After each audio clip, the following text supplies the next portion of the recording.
Good morning students. मैं प्रियंका आप लोगों का बहुत बहुत स्वागत करती हूँ आपके अपने यूट्यूब चैनल पर, दैट इज कंप्यूटर वाली मैम। और मैं ऐसा पूरी तरीके से उम्मीद कर पा रही हूँ कि आप लोगों को इस चैनल पर बहुत ज़्यादा एग्जाम ओरिएंटेड कंटेंट मिल रहा होगा। तो उसी के साथ आज मैं आप लोगों के सामने एक और बहुत बेहतरीन प्रैक्टिस सेट के साथ प्रेजेंट हूँ। तो चलिए आज एक और प्रैक्टिस सेट हम लोग कवर अप कर लेते हैं। और जिन स्टूडेंट्स को ये क्वेश्चंस आते होंगे वो लोग फटाफट से कमेंट कर देंगे कमेंट बॉक्स में, ठीक है। और मुझे आप लोगों के स्कोर्स भी चाहिए कि आउट ऑफ कितने क्वेश्चंस आप लोग कितने अटेम्प्ट कर पाए हैं, ठीक है। और किन लोगों को बहुत अच्छे से उम्मीद है कि हम लोग बहुत अच्छा वेल प्रिपेयर्ड हैं कंप्यूटर में, तो अपनी प्रैक्टिस चेक कर लीजिए, ठीक है। तो चलिए शुरू करते हैं। मैं आप लोगों को पहले बता दूं कि ये प्रैक्टिस सीरीज कौन कौन से स्टूडेंट्स कवर अप कर सकते हैं। HSSC CET वाले स्टूडेंट भी इस प्रैक्टिस सीरीज को कवर अप कर सकते हैं। दिल्ली पुलिस वाले तो करेंगे ही। नेक्स्ट इज SSC वाले स्टूडेंट्स, RRB वाले स्टूडेंट्स, बैंकिंग वाले students and any other state exam वाले स्टूडेंट्स भी यहाँ पर कवर अप कर सकते हैं इन प्रैक्टिस सीरीज को। लेकिन मैं स्पेशली PSSSB के लिए बात कर रही हूँ, जिसमें एक्साइज इंस्पेक्टर का एग्जाम फिलहाल आने ही वाला है। उसके बाद चंडीगढ़ ASI की वैकेंसीज नोटिफिकेशन तो है हमारे पास, तो इनके कुछ स्टूडेंट्स, ओके। तो जो स्टूडेंट्स इन वैकेंसीज के लिए प्रिपेयर कर रहे हैं वो इस प्रैक्टिस सेट लगा सकते हैं। तो चलिए जरा हम आगे बढ़ते हैं अपने क्वेश्चंस की तरफ। ये लीजिए आपका पहला क्वेश्चन। जिन लोगों को आंसर्स पता है फटाफट से कमेंट कर देंगे। और मुझे आप लोगों के मार्क्स ज़रूर चाहिए कि आप लोग कितने सही अटेम्प्ट कर पाए हैं। और जो क्वेश्चन आपको समझ नहीं आ रहे तो हम यहाँ बात कर लेते हैं। चलिए, तो सबसे पहला क्वेश्चन यहाँ पर है आप लोगों के सामने, what is the purpose of data encryption. तो डाटा एनक्रिप्शन का पर्पस क्या है। तो सबसे पहले हम इस टर्म को समझते हैं कि ये एनक्रिप्शन टर्म क्या है। तो एनक्रिप्शन का क्या मतलब होता है। आप लोगों ने व्हाट्सएप पे देखा होगा ना, एंड टू एंड एनक्रिप्शन। ऐसा व्हाट्सएप हमें कहता है कि भाई मैं भी नहीं पढ़ सकता तुम्हारे मैसेज, जिसको भेज रहे हो खाली वही पढ़ेगा। तो आप दोनों के बीच में ही रहेगा, जो सेंडर और रिसीवर है। हम थर्ड पार्टी है, हम भी नहीं पढ़ सकते। व्हाट्सएप का कहना कुछ ऐसा है, एंड टू एंड एनक्रिप्शन, है ना। तो चलिए इस टर्म को समझते हैं। तो एनक्रिप्शन क्या है कि आप किसी प्लेन टेक्स्ट को सेंड करते हैं, ओके। तो आपने क्या किया है, यूजर को एक प्लेन टेक्स्ट दिया है। मान के चल रहे हैं कि मैंने कहीं पर ये हेलो लिखा है, तो हम सबको पढ़ना आता है, इंग्लिश हिंदी हम सभी को आती है, और मुझे बहुत आसानी से पता चल रहा है कि दिस इज हेलो, ओके। अब ये तो एक प्लेन टेक्स्ट था, लेकिन एनक्रिप्शन क्या करता है, इसको साइफर टेक्स्ट में बदल देता है। आप इसे साइफर टेक्स्ट कह सकते हो या आप कह सकते हो अनरीडेबल फॉर्मेट। अनरीडेबल फॉर्मेट में कन्वर्ट कर देता है डाटा एनक्रिप्शन के अंदर, ओके। कोई भी प्लेन टेक्स्ट सिफर टेक्स्ट या अनरीडेबल फॉर्मेट में बदल दिया जाता है। और किस लिए बदल दिया गया है, फॉर प्रोटेक्शन, ठीक है। तो किसी ने मुझे ये हेलो सेंड किया तो हम सब पढ़ पा रहे हैं, कोई थर्ड पार्टी होगा वो भी पढ़ लेगा, क्या है जी हेलो ही लिखा हुआ है, पढ़ सकते हैं हम। Data is not at all secure, बिल्कुल भी सिक्योर नहीं है डाटा। लेकिन अब किसी ने मुझे सेंड किया कुछ इस तरीके से कोड, @ एंड कॉपीराइट हैश, ऐसा कुछ मुझे भेज दिया। अब क्या आप बता सकते हैं इसे पढ़ के कि ये हेलो लिखा हुआ है। तो नहीं, हम नहीं बता सकते भाई ये हेलो लिखा हुआ है। लेकिन इस कोड के साथ जिसने मुझे सेंड किया है ये कोड, उसने मुझे ये भी सेंड किया है कि अगर कहीं पर @ लिखा है तब आप उसको डिकोड करके H बना लो, जहां पर एंड लिखा है तब उसको डिकोड करके E बना लो, जहां कॉपीराइट लिखा है उसे डिकोड करके L बना लो, जहां पर हैश लिखा है उसको डिकोड करके O बना लो। तो मेरा ये वाला हेलो वाला टेक्स्ट कंप्लीट हो गया ना। तो यही काम डाटा एनक्रिप्शन में है, ठीक है। अगर कोई मुझे ये वाला प्लेन टेक्स्ट सेंड करेगा तो मैं आसानी से पढ़ सकती हूँ, और डाटा किसी भी तरीके से सिक्योर नहीं है। लेकिन अगर मुझे सेंडर ने इस तरीके से कोड करके भेजा है तो मैं तो उसको पढ़ नहीं पाऊंगी जब तक मेरे पास ये की नहीं होगी। तो हर किसी से डाटा क्या हो गया, प्रोटेक्ट हो गया, क्योंकि वो अनरीडेबल फॉर्मेट में। जब तक मुझे सेंडर ये कोड नहीं भेजेगा, ये की नहीं भेजेगा, तब तक मैं उस चीज को डिकोड नहीं कर सकती, okay. This is data encryption. तो सिंपल डेफिनेशन डाटा एनक्रिप्शन की क्या है, किसी भी प्लेन टेक्स्ट को साइफर टेक्स्ट में बदलना, या आप कह सकते हैं किसी भी टेक्स्ट को अनरीडेबल फॉर्मेट में पढ़ना। और ऐसा हम क्यों कर रहे हैं? जस्ट फॉर द प्रोटेक्शन कर रहे हैं। फटाफट से ऑप्शंस पढ़ेंगे और मुझे आंसर बता देंगे, ठीक है। देखिए, डाटा ट्रांसफर को तेज करना क्या इसका काम है? तो बिल्कुल नहीं है। To make data transfer faster, बिल्कुल नहीं है। अगला देखिए, to convert data into unreadable format, बिल्कुल। अभी मैंने आपको बताया कि कोई भी आपने प्लेन टेक्स्ट डाटा सेंड किया है वो उसको अनरीडेबल फॉर्मेट में यानी साइफर टेक्स्ट में बदल रहा है। लेकिन क्यों बदल रहा है? उसको प्रोटेक्ट करने के लिए, ठीक है, उसको प्रोटेक्ट करने के लिए बदल रहा है। तो इसका आंसर क्या हो जाता है? B option. चलिए, encryption very important. Previous year SSC में भी डाटा एनक्रिप्शन का क्वेश्चन था, लेकिन आगे हम फर्दर चलते हैं कि डाटा एनक्रिप्शन के दो टाइप हैं, सिमेट्रिक और एसिमेट्रिक। इस तरीके से तो सिमेट्रिक की डेफिनेशन आई हुई थी। अब डाटा एनक्रिप्शन के दो टाइप, सिमेट्रिक और एसिमेट्रिक। सिमेट्रिक एनक्रिप्शन में क्या होता है कि एनक्रिप्शन और डिक्रिप्शन करने के लिए सेम की का हम इस्तेमाल करते हैं। आप ऐसे मान के चलिए, एक घर है तो घर का जो मेन दरवाजा है उसको लॉक करना मतलब एनक्रिप्ट करना, और उसको खोलना अनलॉक करना यानी डिक्रिप्ट करना। उसकी चाबी तो एक ही है और वो घर के 4 मेंबर्स को दे रखी है। जब हम एनक्रिप्शन में बात कर रहे हैं और हम कह रहे हैं सेम की का इस्तेमाल कर रहे हैं और की को हमने पब्लिक कर रखा है, तो पब्लिक मतलब ये नहीं है कि सारे मोहल्ले वालों को हमारे घर की चाबी बांट दो, नहीं, सिर्फ ऑथराइज्ड पर्सन ऑफ घर, हमारा जो घर है उसके जो ऑथराइज्ड पीपल हैं वो तो खाली वो 4 मेंबर होंगे ना जो मेरे घर के हैं, सिर्फ उन्हीं को उस ताले की चाबी देनी है। वही लॉक लगा सकते हैं, वही लॉक को खोल सकते हैं। That is symmetric. लेकिन एसिमेट्रिक का क्या मतलब है? एसिमेट्रिक को पब्लिक की एनक्रिप्शन कहते हैं। अगेन अ क्वेश्चन, यही डेफिनेशन क्वेश्चन है कि सेम की कौन से टाइप के एनक्रिप्शन में यूज की जाती है? Symmetric encryption. ये एसएससी का क्वेश्चन है। एसिमेट्रिक एनक्रिप्शन में क्या होता है? 2 कीज का इस्तेमाल करते हैं हम। एक की को हम पब्लिक कर देते हैं, दैट इज एनक्रिप्शन वाली जो की होती है उसको हम पब्लिक कर देते हैं, और जो डिक्रिप्शन वाली की होती है उसको हम प्राइवेट रखते हैं, ठीक है। तो अगर आपसे पूछा जाए कि कौन सी टाइप के एनक्रिप्शन है जिसमें 2 कीज का इस्तेमाल हो रहा है, तो वो एसिमेट्रिक है। और एसिमेट्रिक में 2 कीज में से एक की को पब्लिक रखते हैं जो एनक्रिप्शन के लिए, और एक की को हम प्राइवेट कर देते हैं जो डिक्रिप्शन के लिए, ठीक है। तो ये आगे फर्दर टाइप्स आ जाते हैं जिनको हम लोग आगे कवर अप कर लेंगे कुछ और प्रैक्टिस सेट के साथ। फिलहाल डाटा एनक्रिप्शन का क्वेश्चन था, दैट वाज कवर्ड। आगे चलिए, नेक्स्ट क्वेश्चन देखिए, विच of the following memory type is by its volatility and direct access by the CPU for active program execution।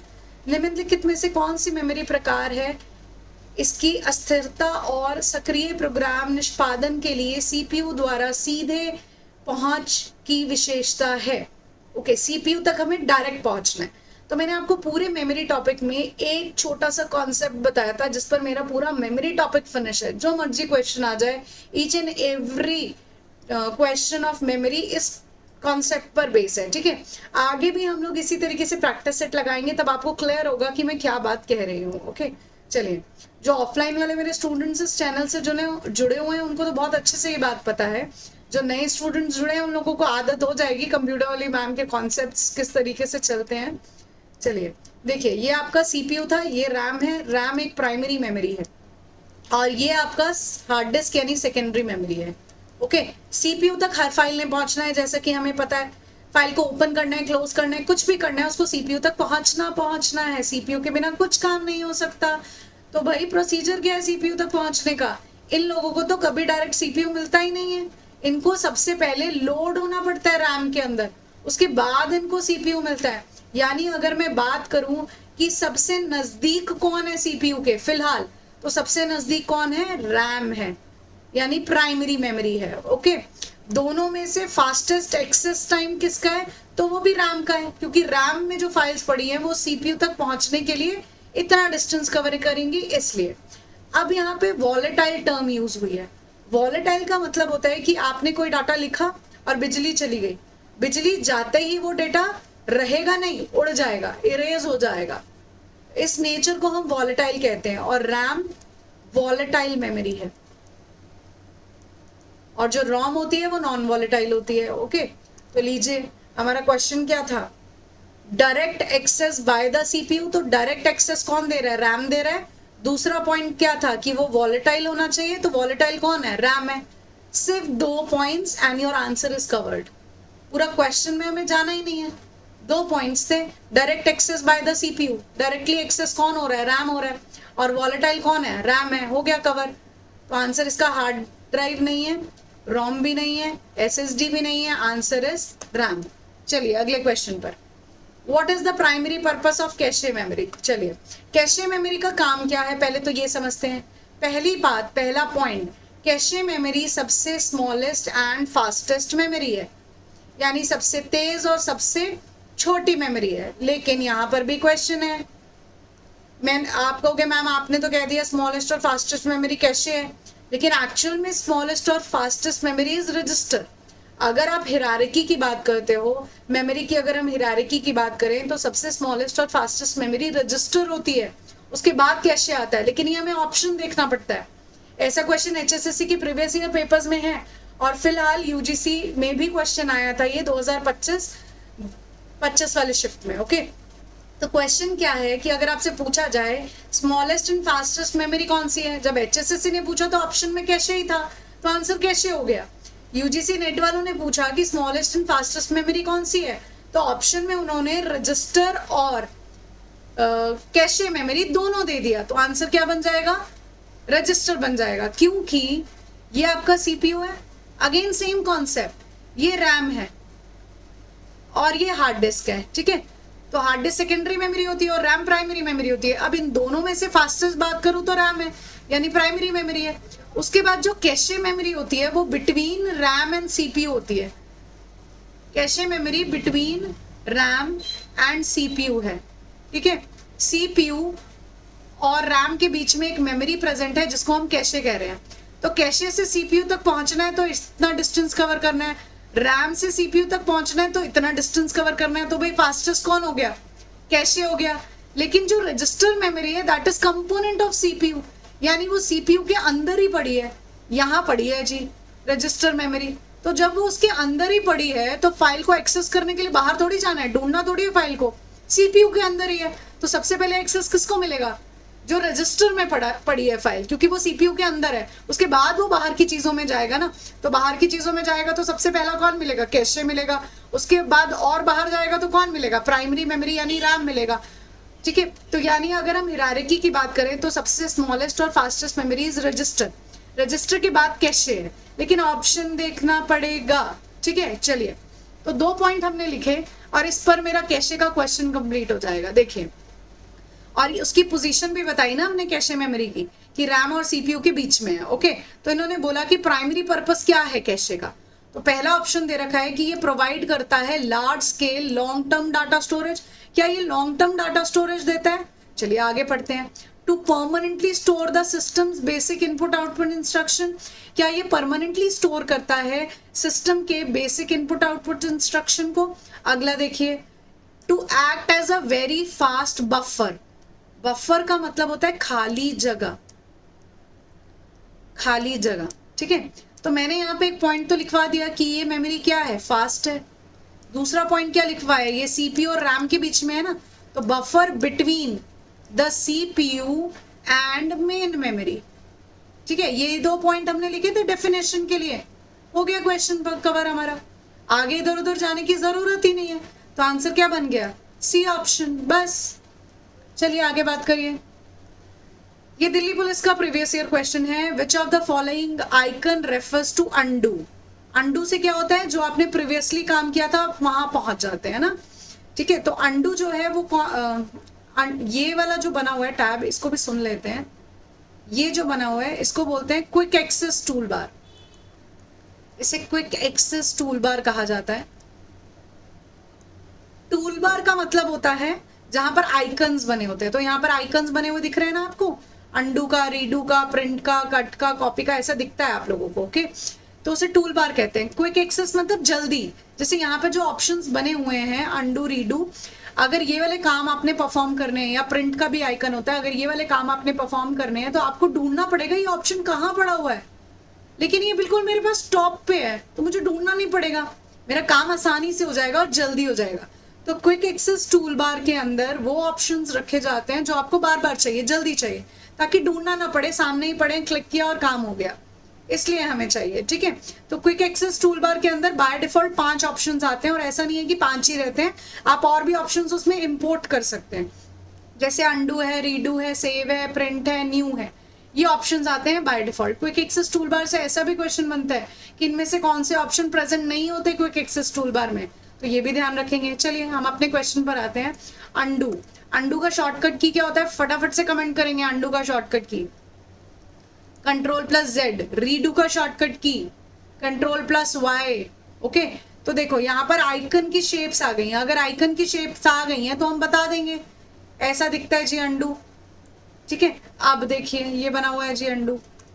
अब अगर थ्योरेटिकल पूछा गया तो कैसे है, तो भाई ये कर्व्ड एरो है जो लेफ्ट की साइड में पॉइंट करता है, तो कर्व्ड एरो तो हमें दिख रहा है ना कुछ इस तरीके से टेढ़ा, लेकिन पॉइंट किस तरफ कर रहा है, लेफ्ट हैंड साइड पर पॉइंट कर रहा है। ओके, रीडू वाला राइट पे पॉइंट कर रहा है, जरा ध्यान रखेंगे इस बात को, क्वेश्चन आसान है। चलिए नेक्स्ट क्वेश्चन पे चलते हैं। MS एक्सेल के अंदर कौन सा टेक्स्ट फंक्शन है जो वैल्यूज को कंबाइन करता है, डिफरेंट सेल की वैल्यूज को, जो वैल्यूज डिफरेंट सेल में पड़ी है उनको कंबाइन करके एक सिंगल सेल में लेकर आता है, तो टेक्स्ट फंक्शन पूछा गया एक्सेल के अंदर। तो ऐड जो होता है वो मैथ फंक्शन, सम भी मैथ फंक्शन, मर्ज तो एक ऑप्शन है, तो ये तीनों नहीं होंगे, आंसर क्या हो जाएगा, कॉन्कैटिनेट। तो समझते हैं इसको, ये HSSC ग्राम सचिव वाले पेपर में भी क्वेश्चन आया हुआ, तो इट इज इम्पोर्टेंट। तो इसीलिए मैं आपको कह रही हूँ कि अगर आप लोग को क्वेश्चंस मुश्किल लग रहे हैं, आप लोगों से क्वेश्चन कवर नहीं हो रहे कंप्यूटर के, यहाँ पर मेरे साथ जुड़े हुए आप लोग को काफ़ी टाइम हो गया, आप लोगों को मेरे पढ़ाने का तरीका समझ में आ चुका होगा। हम सिर्फ और सिर्फ कॉन्सेप्ट्स पर बात करते हैं, हम लोग रट्टाफिकेशन हमारा मोटो ही नहीं है। कोई भी क्वेश्चन आ जाए हमारा कॉन्सेप्ट क्लियर है, एनी लैंग्वेज हम लोग आसानी से फट से आंसर कर देंगे। इसीलिए कंप्यूटर वाली मैम का मोटो इज कॉन्सेप्ट क्लियरेंस, इसीलिए हम बात करते हैं content oriented, exam oriented. Okay, और क्वेश्चन नहीं बन रहे हैं तो कमेंट करिए ये क्वेश्चन नहीं बन रहा है, वी आर हियर, ठीक है, हम हैं, क्वेश्चन पूरा करवा देंगे, बना देंगे, नहीं हो रहा करवा देंगे, कोई प्रॉब्लम नहीं है। चलिए क्वेश्चन पर आते हैं दोबारा। तो फिलहाल क्वेश्चन क्या था कि कौन सा टेक्स्ट फंक्शन है, वो फंक्शन जो टेक्स्ट पर अप्लाई होते हैं, सिर्फ टेक्स्ट पर, जो कंबाइन कर रहे हैं वैल्यूज को जो डिफरेंट सेल्स में पड़ी है, अलग अलग सेल्स में पड़ी है, उनको एक सेल में लाते हैं। तो ये देखिए जरा, यहाँ पर एग्जाम्पल में आपको दिख रहा है कि यहाँ लिखा है इक्वल टू कॉन्कैटिनेट। कॉन्कैटिनेट लिखने के बाद हमने क्या किया, ब्रैकेट लिखा, ब्रैकेट में लिखने के बाद A2 लिखा हुआ है, तो A2 में कौन दे रखा है, डेविड दे रखा है, तो मैंने सेल का एड्रेस दिया A2, कॉमा, अगर आपको स्पेस नहीं चाहिए तो ये वाले इन्वर्टेड कॉमास हटा दो, अगर स्पेस चाहिए तो इन्वर्टेड कॉमास रख लो, तो मुझे स्पेस भी चाहिए बीच में, मैंने इन्वर्टेड कॉमा लगाया, स्पेस दिया, इन्वर्टेड कॉमा बंद किया, उसके बाद कॉमा, अगला क्या चाहिए तुम्हें वर्ड, तो मुझे चाहिए था B2, B2 क्या है, वाइट, ये लिख दिया मैंने, वाइट लिख दो या उस सेल का एड्रेस लिख दो, कुछ भी लिख सकते हो। अब ये क्या करेगा, इन दोनों वैल्यूज को, डिफरेंट सेल की वैल्यूज है, इन दोनों को कंबाइन कर देगा, तो आपके एक नए सेल में, यानी इस सेल में वैल्यू क्या आ गई, डेविड स्पेस वाइट, ऐसा आ गया वैल्यू, ठीक है। अगर आपको स्पेस नहीं चाहिए तो ये वाला पोर्शन हटा देते। एक और एग्जांपल से समझते हैं। A1 में वैल्यू लिखी है H, A2 में वैल्यू लिखी है E, A3 में वैल्यू लिखी है L, A4 में वैल्यू लिखी है L, हेल लिखा हुआ है अलग अलग सेल में, ठीक है। अब मुझे ये सारी वैल्यूज कंबाइन करके एक ही सेल में चाहिए, मतलब मुझे A5 में चाहिए ये वैल्यू, तो अब मैं कैसे लिखने वाली हूँ, इस सेल में मुझे ये कंबाइन करके, ये जो डिफरेंट सेल में वैल्यू पड़ी है इन्हें कंबाइन करके मुझे एक सेल में चाहिए, तो कैसे लिखने वाले हैं, हमने लिखा equal to concatenate, equal to concatenate bracket, उसके बाद जो डिफरेंट सेल में वैल्यू है A1, A2, A3, A4 separate करेंगे कॉमा से, जैसे ही एंटर प्रेस करेंगे आपके इस सेल में वैल्यू आ जाएगी HELL, हेल, ठीक है। स्पेस तो आपने दिया नहीं ना, स्पेस चाहिए तो आपको इस तरीके से अप्लाई करना है। ओके, तो हमारा क्वेश्चन इज कवर्ड कि कौन सा टेक्स्ट फंक्शन है जो डिफरेंट सेल की वैल्यूज को कंबाइन करता है एक सिंगल सेल के अंदर, दैट इज कॉन्कैटिनेट फंक्शन, क्योंकि कॉन्कैटिनेट का मतलब ही इकट्ठा करना होता है। ओके, चलिए आगे बात करते हैं, अगला क्वेश्चन लीजिए। Okay, which file format is used to save Excel workbooks with macros. Okay, macros होता क्या है, पहली बात तो मैक्रो कौन से टैब में आता है जी, व्यू टैब के अंदर आता है। ये देखिए ये रहा व्यू टैब और ये रहा मैक्रो का ऑप्शन, ठीक है। तो व्यू टैब के अंदर मैक्रो नाम का ऑप्शन आता है और मैक्रोज क्या करता है, मैक्रोज रिकॉर्डिंग करता है, रिकॉर्डिंग जैसे काम करता है, रिकॉर्डिंग जैसे काम करता है। अब ऐसे मान के चलिए मैं किसी स्कूल में पढ़ाती हूँ तो मुझे ना रिपोर्ट कार्ड बनाने होते हैं। तो मैं इस साल 4th क्लास की क्लास टीचर हूँ और मैंने एक रिपोर्ट कार्ड बनाया। तो अगर मैं सेम क्लास की क्लास टीचर दोबारा से अगले साल फिर बनने वाली हूँ, नेक्स्ट ईयर फिर बनने वाली हूँ, तो मैं सेम रिपोर्ट कार्ड बनाऊंगी ना। उस टेबल की फॉर्मेटिंग सेम होने वाली है, उसमें जो मैंने फॉर्मूला अप्लाई किया है वो सेम होने वाला है। डिफरेंट क्या होगा, सिर्फ और सिर्फ डिफरेंट क्या होगा, स्टूडेंट की डिटेल्स और स्टूडेंट के मार्क्स। तो जब चीजें डिफरेंट है तब मुझे मैक्रो ऑन करने की जरूरत नहीं है। जब मैं फॉर्मेटिंग अप्लाई कर रही हूँ और जब मैं उसके अंदर फॉर्मूलाज अप्लाई कर रही हूँ तो मैं व्यू टैब में जाऊंगी और मैक्रो को ऑन कर दूंगी, तो एक रिकॉर्डर ऑन हो जाएगा। यहाँ देखो लिखा है ना रिकॉर्ड मैक्रो, तो भाई रिकॉर्डर एक तरीके से ऑन हो जाएगा। तो जो भी आप काम कर रहे हो उस चीज को उसने रिकॉर्ड कर लिया, जस्ट लाइक स्क्रीन रिकॉर्डर ना, सब रिकॉर्ड कर लिया। अब वो रिकॉर्ड होके मैंने सेव कर लिया। जब मैं अगेन नेक्स्ट ईयर पे दोबारा से किसी और क्लास की क्लास टीचर बनी हूँ लेकिन मुझे सेम टेबल बनाना है, रिपोर्ट कार्ड बनाना है, same formatting same formula apply करना है, तो वो ऑलरेडी रिकॉर्डेड है, उसको आप अप्लाई कर दो। जब अनडिफरेंट चीजें आप अप्लाई कर रहे हो, जैसे स्टूडेंट की डिटेल्स है, उसके बाद आपको रिकॉर्डिंग चाहिए ना, तो उसको अप्लाई कर दो, क्योंकि फॉर्मूला तो सेम अप्लाई होगा रिजल्ट के लिए, फॉर्मेटिंग भी सेम होगी, अप्लाई कर दो, तुम्हारा समय बच जाएगा। ये काम करता है मैक्रोज और ये व्यू टैब के अंदर आता है। अब कैसे सेव करेगा जी फाइल्स, तो .xls और .xlsx ये MS एक्सेल की फाइल एक्सटेंशन है, ठीक है। अब जब लिखा हुआ है .xlsm, ये रिप्रेजेंट करता है कि ये कोई फाइल है जो मैक्रोज की फाइल है, ओके। तो यानी इसकी फाइल एक्सटेंशन हो जाती है दिस .xlsm। चलिए आगे बात करते हैं, what is the purpose of filter feature. Filter का क्वेश्चन हम लोगों ने प्रैक्टिस सेट 4 में भी कवर अप किया है, ठीक है। अगेन क्वेश्चन आ गया। तो फिल्टर मैंने आपको बताया था कि ऑनलाइन शॉपिंग में जैसे हम फिल्टर अप्लाई करते हैं कि जी आपने फिल्टर अप्लाई किया तो क्या हुआ कि आपने छटनी कर दी चीज़ों को, की छटाई कर दी एक तरीके से, कि आपको सब नहीं चाहिए, मुझे ब्लैक कलर की टी शर्ट चाहिए, 1000 से 2000 के बीच में चाहिए, पर्टिकुलर ब्रांड की चाहिए, तो वो जैसे ही मैं फिल्टर में अप्लाई करती हूँ सिर्फ वही चीज़ें रह जाती है, बाकी चीज़ें हट जाती हैं। तो ये काम होता है फिल्टर का, ओके। जो मैंने ब्लैक कलर दिया, मैंने प्राइस दिया, दैट इज कंडीशन ना, वो एक पर्टिकुलर कंडीशन पर काम करता है और बाकी चीजें जो कंडीशन पूरी नहीं कर रही उन चीजों को हटा देता है, ठीक है। तो क्या ये सॉर्टिंग के लिए काम आ रहा है, तो जी नहीं। क्या ये डाटा को डिलीट करता है, तो नहीं। क्या ये ऐड रोज करता है, तो नहीं। To display only the data that meet certain criteria, जैसे मैंने आपको बताया कि ब्लैक कलर, उसके बाद प्राइस 1000 से 2000 के बीच में, ये एक सर्टेन क्राइटेरिया था, ठीक है। तो फिल्टर का क्या काम है, वही डेटा डिस्प्ले करना जो एक सर्टेन क्राइटेरिया मैच कर रहा होता है, ठीक है। चलिए, जिन लोगों ने प्रैक्टिस सेट 4 लगाया है उन लोगों को आंसर पता होगा, मुझे इसका आंसर चाहिए, फटाफट से आंसर करेंगे कमेंट बॉक्स में। क्वेश्चन आप लोग का ये है कि ये जो फिल्टर ऑप्शन है ये कौन से टैब में आता है, चलिए फटाफट से आंसर करेंगे। तब तक मैं वीलुकअप की बात कर देती हूँ, उम्मीद करती हूँ कि आंसर आ गया होगा। तो answer is data tab, data tab के अंदर आता है फिल्टर। चलिए अगला क्वेश्चन देखिए, वीलुकअप अगेन वेरी इंपॉर्टेंट। 2024 और 25 में हमारे पास वीलुकअप के क्वेश्चंस आए हुए हैं, P++ ने पूछे हैं क्वेश्चन, ओके। वीलुकअप यानी वर्टिकल लुकअप, वर्टिकल लुकअप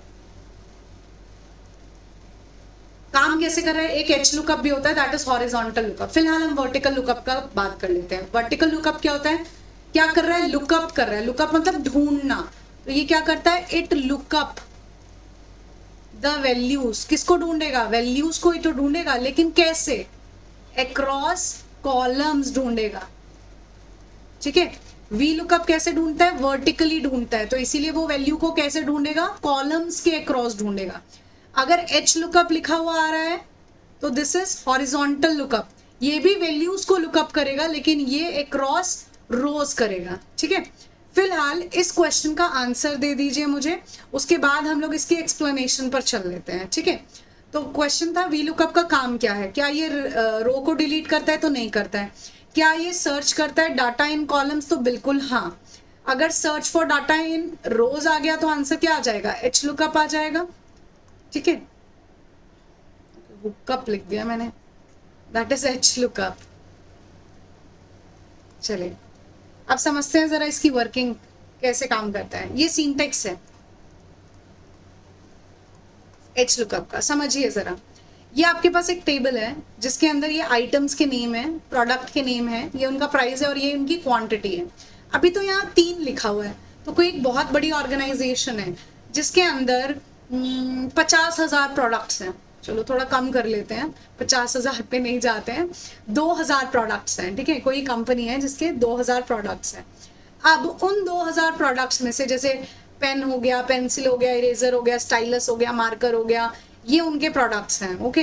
अब मुझे स्टाइलस का प्राइस चाहिए, तो वो 2,000 जो टेबल में आइटम्स लिखी हुई हैं उनमें से तुम ढूंढोगे स्टाइलस का प्राइस क्या है। बड़ा टाइम लगने वाला है जी।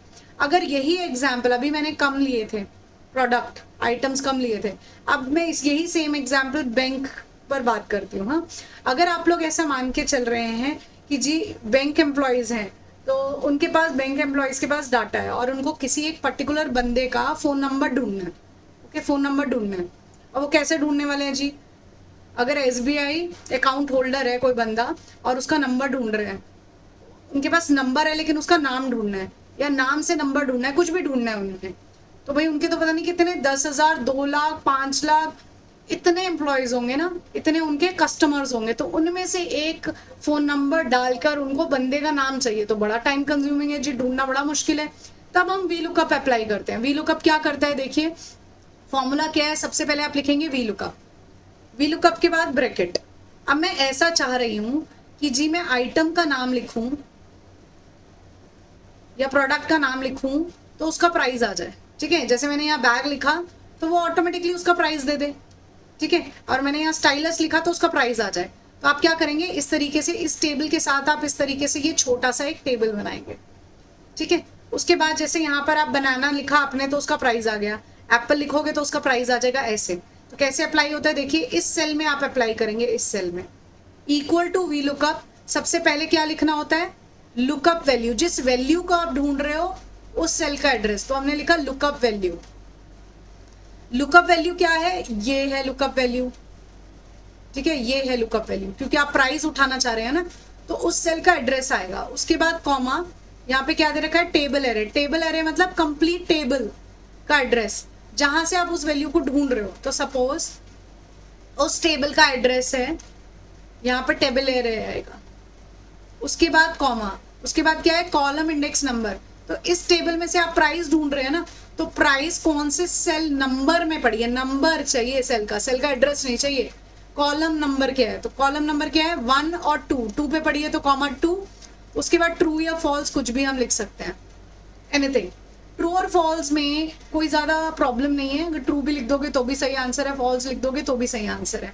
सिर्फ ऐसे होता है जैसे किसी का नाम है, तो नाम जैसे प्रदीप है तो प्रदीप में PAR भी लिखते हैं, PRA भी लिखते हैं, तो थोड़ा अप्रोक्सीमेट वाला वैल्यू आता है, तो हम ट्रू लिख सकते हैं। अगर हम फॉल्स लिखते हैं, जैसे किसी का प्राइस ढूंढ रहे हैं हम, तो बिल्कुल एक्यूरेट वैल्यू होती है ना, 25 रुपए का है तो 25.5 का है तो 25.5 ही आएगा, ऐसे। तो उसके लिए हम फॉल्स का इस्तेमाल करते हैं, ओके। तो जरा इसको दोबारा से हम डिकोड करते हैं, तो हम ऐसे लिखेंगे VLOOKUP ब्रैकेट, पहले क्या लिखना है आपने, लुकअप वैल्यू ये वाला सेल है, ठीक है। इस सेल का एड्रेस क्या है, मान के चलते हैं A9 है, कॉमा टेबल एरे, इस कंप्लीट टेबल का एड्रेस, तो मान के चल रहे हैं वो A1 से लेकर F9 तक है, लिख लिया। उसके बाद जिस वैल्यू को आप ढूंढ रहे हो, तो हम प्राइस को ढूंढ रहे हैं ना, तो उसका टेबल के अंदर कौन सा कॉलम नंबर है, तो देखो पहले वाले में तो प्रोडक्ट का नाम है, दूसरे वाले में प्राइस है, तो प्राइस ही ढूंढ रहे हैं, तो कॉमा क्या लिखेंगे 2, और उसके बाद क्या लिखना है, फॉल्स या ट्रू कुछ भी, ओके। ये वाला फॉर्मूला आपने यहाँ अप्लाई करना है, और यहाँ अप्लाई करते ही आप यहाँ कोई भी प्रोडक्ट का नाम लिख रहे हैं, ये ऑटोमेटिकली उसको उसका प्राइस आपको प्रोवाइड कर देगा। ये काम करता है VLOOKUP, ओके। चलिए next question. A dash is a regulatory updated website on web page, typically one run by an individual or small group that is written in an informal or conventional style, okay। एक नियमित रूप से update किए जाने वाला web page या website जो आमतौर पर किसी व्यक्ति या छोटे समूह द्वारा संचालित होता है, वो पारंपरिक शैली में लिखा जाता है, उसे डैश कहा जाता है। देखिए, क्या उसे हम www कह सकते हैं, तो नहीं कह सकते, दैट इज वेब ब्राउजर। तो वेबसाइट भी नहीं है, मैगजीन भी नहीं है, ठीक है। वो क्या होता है, ब्लॉग्स। ब्लॉग्स क्या है, जो हम पुराने कुछ भी, किसी ने कोई आर्टिकल लिखना है, ठीक है। तो हम ब्लॉग्स के जरिए किसी मेरे माइंड में कुछ चीजें हैं जो मैं लिखना चाहती हूँ, लोगों के साथ शेयर करना चाहती हूँ, तो मैं उसको एज अ ब्लॉग अपडेट कर सकती हूँ, लिख सकती हूँ। ओके, तभी हमने कहा कि टिपिकली वन रन बाय कोई इंडिविजुअल, एनी कोई भी लिख सकता है, इंडिविजुअल सिंगल पर्सन ब्लॉग को लिख सकता है, कोई स्मॉल ग्रुप भी ब्लॉग को लिख सकता है, और ये इनफॉर्मल वे में ही लिखा जाता है। जैसे जो मेरे मन में है मैंने उसको लिख दिया, तो मुझे कोई ज़रूरी नहीं है कि जैसे एप्लीकेशन लिखी जाती है जी, वो उसकी अलाइनमेंट लेफ्ट हैंड साइड पर ही होनी चाहिए, सबसे पहले आप जिसको भेज रहे हो उसका एड्रेस, लास्ट में आपका नाम, इस तरीके से पूरा फॉर्मेट है। तो ऐसा ब्लॉग का कोई फॉर्मेट नहीं है। ओके, तो आंसर क्या हो जाता है? ब्लॉग। ब्लॉग से एक क्वेश्चन और है जो मैं यहाँ पर मेंशन कर रही हूँ कि इनमें से कौन सी स्टेटमेंट ट्रू है अबाउट ब्लॉग्स। तो एक ही स्टेटमेंट है, ये पंजाब के स्टूडेंट्स के लिए इंपॉर्टेंट क्वेश्चन है, यूजीसी में भी आया हुआ है। दिल्ली पुलिस वाले स्किप कर सकते हैं ये वाला पार्ट, ये वाला क्वेश्चन स्किप कर सकते हैं। अगर अदर एग्जाम्स के लिए प्रिपेयर कर रहे हो तो आपको पढ़ना पड़ेगा ये क्वेश्चन, ठीक है। देखिए ब्लॉग्स में क्या होता है कि जो आपका मोस्ट रिसेंट ब्लॉग आया वो सबसे पहले रह जाते हैं, और जो पुराने होते चले जा रहे हैं वो पीछे चले जाते हैं। इसको बोला जाता है रिवर्स क्रोनोलॉजिकल ऑर्डर। इसे क्या कहते हैं? Reverse chronological order. यानी जो मोस्ट रीसेंट है, जो मोस्ट रीसेंट है, जो अभी अभी आया है, वो आपको सबसे पहले दिखेगा, सबसे ऊपर दिखेगा, और उसके बाद जो आया है वो नीचे हो जाएगा, उसके बाद जो आया वो नीचे हो जाएगा, ठीक है। इस चीज को रिवर्स क्रोनोलॉजिकल ऑर्डर कहते हैं। तो ब्लॉग्स कैसे होते हैं? रिवर्स क्रोनोलॉजिकल ऑर्डर में होते हैं। पंजाब का वेरी इंपॉर्टेंट क्वेश्चन, एग्जाम्स आ रहा है डिफरेंट एग्जाम्स में। चलिए next, when opening a new document in Microsoft word 2016 the default font size. Okay, font size by default कितना होता है जी? फटाफट आंसर देंगे, तो आप सभी को पता है, बहुत आसान है। बाय डिफॉल्ट फॉन्ट साइज 11 होता है। स्मॉलेस्ट फॉन्ट साइज कितना होता है? 8 होता है। लार्जेस्ट कितना होता है? 72 होता है। लेकिन कस्टमाइज करके कितना कर सकते हैं? तो कस्टमाइज करके मिनिमम 1 होता है और मैक्सिमम 1638 होता है, ठीक है। सभी से क्वेश्चन है, वेरी इंपॉर्टेंट। चलिए नेक्स्ट, मैच द फॉलोइंग है। ये क्वेश्चन आप लोगों के लिए होमवर्क रहेगा, स्क्रीनशॉट ले लीजिएगा, मुझे कमेंट करेंगे आप लोग, और मैं इस क्वेश्चन का आंसर आपको नेक्स्ट क्लास में बताऊंगी, क्योंकि ये दिस इज वेरी इजी। आप सभी को पता है कि फेसबुक क्या है, क्या करते हैं फेसबुक से, ट्विटर से हम क्या करते हैं, इंस्टाग्राम से हम क्या करते हैं, लिंक्डइन से हम क्या करते हैं, ठीक है, ये सभी को पता है। इसीलिए मुझे इस क्वेश्चन का आंसर चाहिए, स्क्रीनशॉट ले लीजिए, मुझे कमेंट करके बताइएगा कि क्या आंसर है। बाकी इसका आंसर हम लोग नेक्स्ट वीडियो में कवर अप करेंगे, फिर देख लीजिएगा किसके कितने सही हैं। कमेंट जरूर करिएगा कि जिन लोगों को बहुत ऐसे कॉन्फिडेंस है, लाइक कि हम लोग तो बहुत अच्छे प्रिपरेशन पर चल रहे हैं और हम लोगों को पूरा कंप्यूटर इज प्रिपेयर्ड, ऐसा अगर है तो आप लोग मुझे कमेंट करके बताइएगा कि जितने भी क्वेश्चंस हम लोगों ने कवर अप किए हैं, आप लोग इन क्वेश्चंस में से कितने आंसर्स दे पाए हैं और वो सही हैं, वो मुझे बताइएगा। ओके, चलिए अगला क्वेश्चन देखिए, विच of the following option draw border. अगर आपको बॉर्डर ड्रॉ करना है तो ड्रॉ बॉर्डर नाम का एक ग्रुप होता है जो डिजाइन टैब के अंदर आता है, टेबल टूल्स के अंदर, टेबल में ही बनता है ना बॉर्डर्स, अगर आपने बनाना है, is use to remove specific border. अगर आपको एक टेबल के अंदर एक बॉर्डर लगा हुआ है, उसको आपने रिमूव करना है, ठीक है, तब आप किसका इस्तेमाल करोगे जी? इरेजर का इस्तेमाल किया जाता है, ठीक है। और इसकी लोकेशन कहाँ होती है? अगर आपको ड्रॉ बॉर्डर्स करना है, ये जो ग्रुप है ये कहाँ पर पड़ा है? तो भाई ये पड़ा है टेबल डिजाइन टैब के अंदर, ठीक है, मतलब डिजाइन टैब के अंदर आपको मिल जाएगा ये। और इसका फंक्शन क्या होता है? तो ये आप क्या करता है, जिसको आपने सिलेक्ट किया है उसको डिलीट करता है, बॉर्डर्स को, नाम ही है ना ड्रॉ बॉर्डर्स। तो अगर आप डिलीट करना चाह रहे हो तो कौन सा ऑप्शन होगा? इरेजर। बॉर्डर को अगर आप डिलीट करना चाह रहे हो, ठीक है, तो किसी टेबल के अंदर कोई बॉर्डर आप डिलीट करना चाहते हैं तब आप इरेजर का इस्तेमाल करते हैं। ओके, चलिए नेक्स्ट क्वेश्चन देखें। Okay, again very easy question. इसका आंसर तो फटाफट आप लोग दे देंगे। इन MS एक्सेल 2010 कौन सा ऑप्शन है जो डाटा टेबल्स में डिस्प्ले करता है only the rows that meet certain. देखो मैंने आप लोग को बताया था कि फिल्टर नाम का जो ऑप्शन है, फिल्टर नाम का जो ऑप्शन है उसमें क्या होता है? सिलेक्शन होता है। सिलेक्शन कैसे होता है? रोज और कॉलम्स में होता है ना। ये मैंने आपको डिस्कस किया था, पिछली वाली वीडियो में ही डिस्कस किया था मैंने, ठीक है, जिसमें मैंने आप लोग को कॉल सेंटर का एग्जाम्पल दिया था, राइट। तो सिलेक्शन रोज और कॉलम्स में होता है, उसके बाद इसमें कॉम्बो बॉक्सेस या चेक बॉक्सेस आते हैं, ठीक है। तो मैंने यही पॉइंट बताया था आप लोगों को। अब क्वेश्चन देखिए कैसा है कि कौन सा ऑपरेशन है जो डाटा टेबल्स में से डिस्प्ले करता है ओनली द रोज, रोज सिर्फ डिस्प्ले कर रहा है, उन रोज को डिस्प्ले कर रहा है जो कंडीशन को पूरा कर रहा है, एंड द अदर रोज जो होती है जो बाकी कंडीशन पूरा नहीं कर रही वो छुप जाती हैं। तो यही तो मैंने आपको फिल्टर ऑप्शन में बताया था ना। तो आंसर क्या हो जाता है इसका? फिल्टर। आगे देखिए, इनमें से कौन सा वेब ब्राउजर है? तो क्या शीट्स है? नहीं है। ट्विटर भी नहीं है, जीमेल भी नहीं है, गूगल क्रोम है। और कौन कौन से वेब ब्राउजर होते हैं? इंटरनेट एक्सप्लोरर है, माइक्रोसॉफ्ट एज है, गूगल क्रोम है, यूसी ब्राउजर है, और फटाफट नाम बताइए मुझे। एक LYNX है, लिनक्स। एक क्वेश्चन रहेगा आप लोगों के लिए, मुझे आपने ब्रेव बताना है। ब्रेव क्या है? वेब ब्राउजर है कि सर्च इंजन है? बताएंगे। बाकी वेब ब्राउजर्स के अगर हम नाम लें तो और कौन है? एप्पल सफारी है, सी मॉन्की है, ये सब नाम हो गए आपके वेब ब्राउजर के। ठीक है, Google, Yahoo, Bing, DuckDuckGo, MSN, ask.com, ये सब सर्च इंजन है। ठीक है, आप लोगों का क्वेश्चन है कि मुझे ब्रेव बताएंगे कि वेब ब्राउजर है या सर्च इंजन है। चलिए अगला क्वेश्चन देखिए। शॉर्टकट की पर है Delhi police, very important question. इनमें से कौन सा शॉर्टकट की है जो इंसर्ट करता है न्यू वर्कशीट? एक्सेल के अंदर न्यू वर्कशीट इंसर्ट करने के लिए कौन सा शॉर्टकट की यूज करोगे? Alt+Shift+F1। नहीं पता है? नोट कर लीजिए। ठीक है, नहीं पता है? हम बैठे हैं करवाने के लिए, करवा रहे हैं, कहीं नहीं जाएगा क्वेश्चन। चलिए अगला क्वेश्चन देखिए। विच of the following keyboard shortcut open the pay special dialogue box? बताइए फटाफट। पे स्पेशल है किसी के पास आंसर?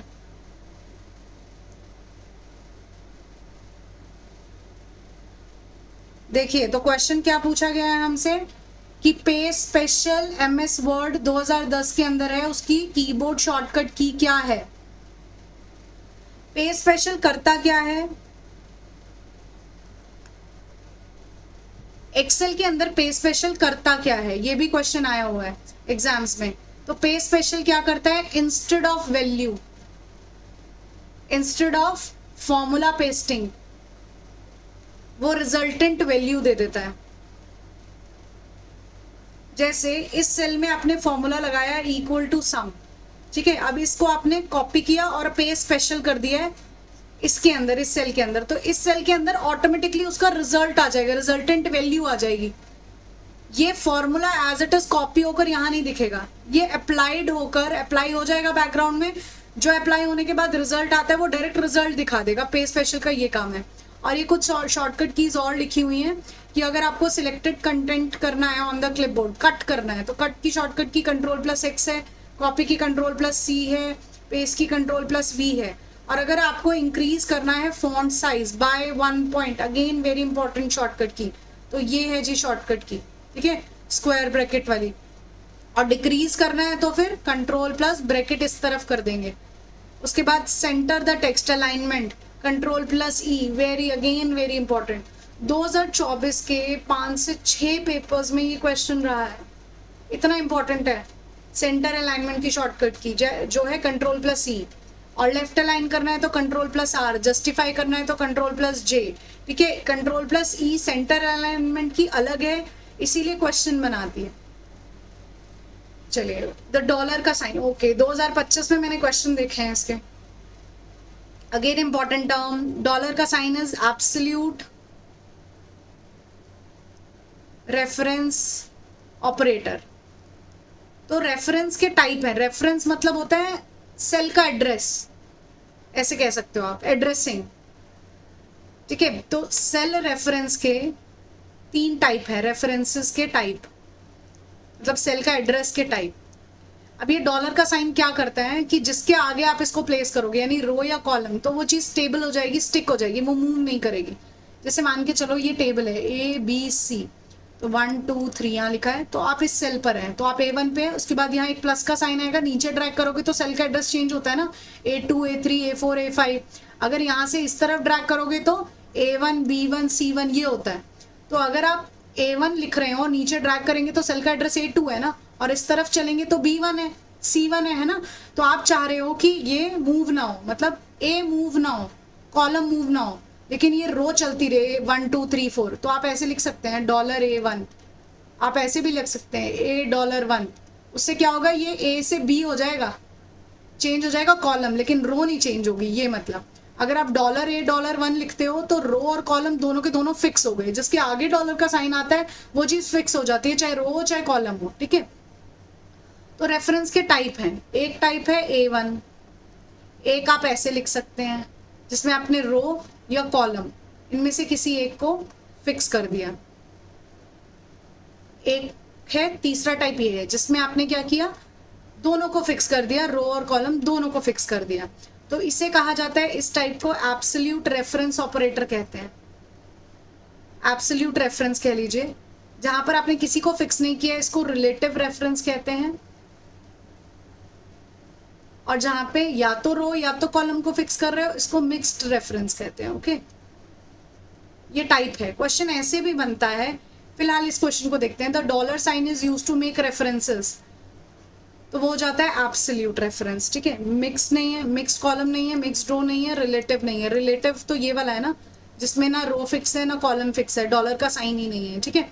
अगर आपसे पूछा जाए कि कोई सेल का एड्रेस A1 लिखा हुआ है, अब आप उसको एब्सोल्यूट रेफरेंस में दिखाना चाहते हैं तो किससे बदलेगा जी, डॉलर का साइन यूज करोगे तो बदलेगा। इस तरीके के क्वेश्चंस यहाँ से बनते हैं। Again very important question of MS Excel.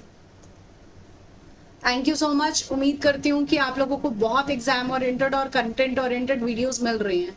तो भाई मेरा चैनल शेयर करते रहिए, लाइक भी करिए और सब्सक्राइब भी करिए। अगर आपको ये काफ़ी यूजफुल लग रहा है तो सब्सक्राइबर मेरे लिए भी बहुत ज़रूरी है because of my motivation. Okay, thank you so much.